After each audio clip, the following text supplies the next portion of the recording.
Karl Marx was a German philosopher, economist, and journalist, and revolutionary who is one of the most influential figures in history due to the impact of his theories on subsequent intellectual, economic, and political history.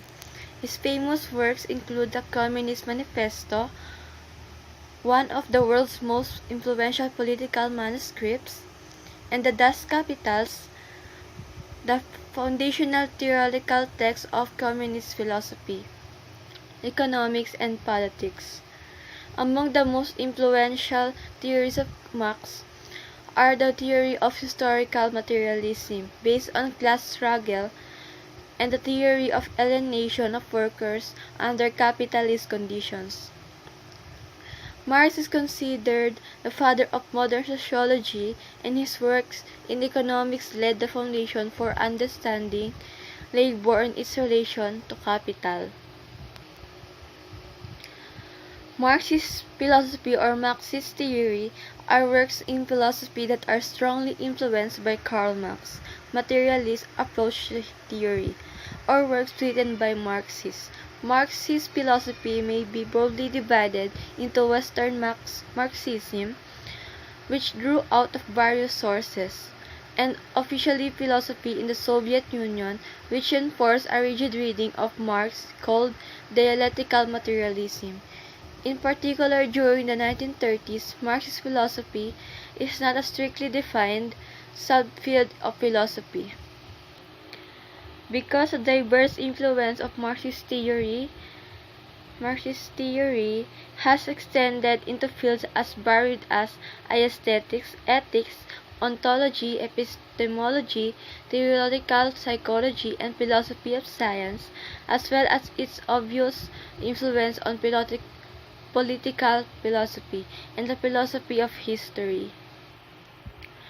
The key characteristics of Marxism in philosophy are its materialism and its commitment to political practice as the end goal of all thought. Émile Durkheim was a French sociologist who rose to prominence in the late 19th and early 20th centuries. Along with Karl Marx and Max Weber, he is credited as being one of the principal founders of modern sociology. Chief among his claims is that society is a sui generis reality, or a reality unique to itself and irreducible to its composing parts. It is created when individual consciences interact and fuse together to create a synthetic reality that is completely new and greater than some of its parts.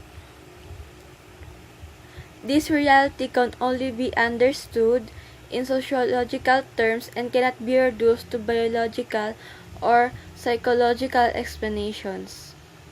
The fact that social life has this quality would form the foundation of another Durkheim's claims, that human societies could be studied scientifically. For this purpose, he developed a new methodology which focuses on what Durkheim calls social facts, or elements of collective life that exist independently of and are able to exert an influence of the individual. Using this method, Durkheim published influence works on a number of topics. In these works, he analyzed different social institutions and the roles they play in society. And as a result, his work is often associated with the theological framework of structural functionalism. Durkheim is the most well known as the author of On the Division of Social Labor, The Rules of Sociological Method, Suicide, and the Elementary Forms of Religious Life. However, Durkheim also published a voluminous number of articles and reviews, and has had several of his courses published posthumously.